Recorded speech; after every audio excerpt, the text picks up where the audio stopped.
ঐক্যশ্রী স্কলারশিপের status check করা যাচ্ছে না, ওয়েবসাইট বন্ধ হয়ে গেছে। বর্তমানে এরকম কথাবার্তা কিন্তু অনেকে বলছে, কারণ তারা যখনই সমস্ত ডিটেলস ফিল করে সাবমিট করছে তাদের রিকোয়েস্ট এভাবে লোডিং নিয়েই থেকে যাচ্ছে, এর আগে কোনো কাজই করছে না ওয়েবসাইট। তো তোমার সাথেও যদি এরকম প্রবলেম হয়ে থাকে তো কিভাবে তুমি স্ট্যাটাস চেক করবে স্টেপ বাই স্টেপ পুরো দেখাবো আজকের এই ভিডিও। তো বন্ধুরা, প্রথমে নিজেদের ফোনে ক্রোম ব্রাউজারটি ওপেন করে নেবে। ওপেন করার পর এখানে সার্চ বারে ক্লিক করে WBMDFC লিখে সার্চ করে নেবে। আমি অবশ্যই পোর্টালটির লিঙ্ক ভিডিও ডেসক্রিপশন বক্সে দিয়ে দেবো। আর হ্যাঁ, ঐক্যশ্রী স্কলারশিপের আগের যে ওয়েবসাইটটি রয়েছে সেটি কিন্তু বর্তমানে আপডেট হয়েছে। আপডেট হয়ে নতুন ওয়েবসাইটে গিয়ে তোমাকে স্ট্যাটাস চেক করতে হবে। তো তুমি সার্চ করলে এখানে নিচে কিন্তু ঐক্যশ্রী স্কলারশিপ বলে একটি ওয়েবসাইট পাবে, এটিতে ক্লিক করবে না। উপরে যে WBMDFC লেখে ওয়েবসাইটটি রয়েছে এটিতে ক্লিক করবে। পোর্টালটি খুললে কিন্তু তোমার সামনে এরকম একটি ইন্টারফেস শো করবে। তারপর এখানে একটি পপ আপ শো করবে, তো ক্রস চিহ্নতে ক্লিক করবে। তারপর নিচের দিকে একটু স্ক্রল করবে। নিচের দিকে স্ক্রল করলে এই যেখানে লেখা রয়েছে NSPWB ক্লিক হেয়ার যে লেখা রয়েছে এটিতে ক্লিক করবে। এরপরে তোমার সামনে এরকম একটি পেজ খুলে যাবে। এই যে লেখা রয়েছে ওয়েলকাম টু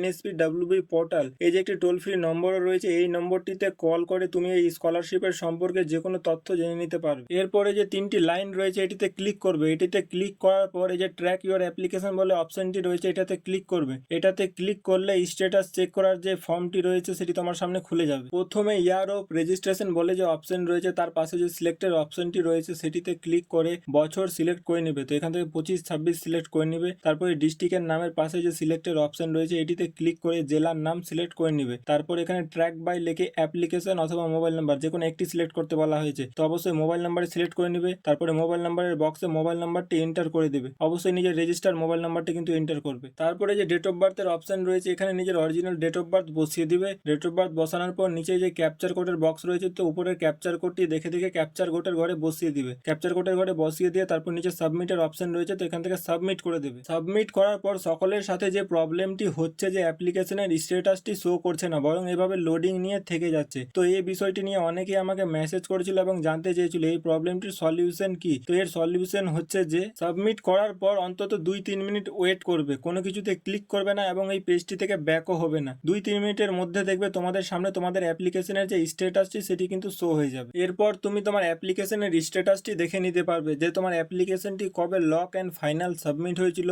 কবে তোমার ইনস্টিটিউট থেকে ভেরিফাই হয়েছিল, কবে তোমার ডিস্ট্রিক্ট লেভেলে অ্যাপ্রুভ হয়েছিল, কবে তোমার স্টেট লেভেলে ভেরিফাই হয়েছিল এবং তোমার ব্যাংক অ্যাকাউন্টের বর্তমান স্ট্যাটাস কি রয়েছে সমস্ত কিছু তুমি এখানে দেখে নিতে পারবে। আর একটি বিশেষ প্রশ্ন যেটা পড়ুয়ারা সবচাইতে বেশি জিজ্ঞেস করেছে যে আমরা এই স্কলারশিপের টাকা কবে পাবো, তো এখন পর্যন্ত কিন্তু সরকারের তরফ থেকে কোনো নোটিফিকেশন পাওয়া যায়নি। পেলে অবশ্যই তোমাদের জানিয়ে দেবো। বর্তমানে স্বামীবিবেকানন্দ মেরিট যে স্কলারশিপ রয়েছে সেটির টাকা দেওয়া শুরু হয়েছে, তবে হ্যাঁ এই স্কলারশিপের টাকাও আশা করা যায় যে কিছুদিনের মধ্যে দেওয়া শুরু হয়ে যাবে। দিলে অবশ্যই তোমাদের জানিয়ে দেবো ভিডিওর মাধ্যমে। তো অবশ্যই চ্যানেলটিকে সাবস্ক্রাইব করে নেবে এরকম হেল্পফুল ভিডিও পেতে।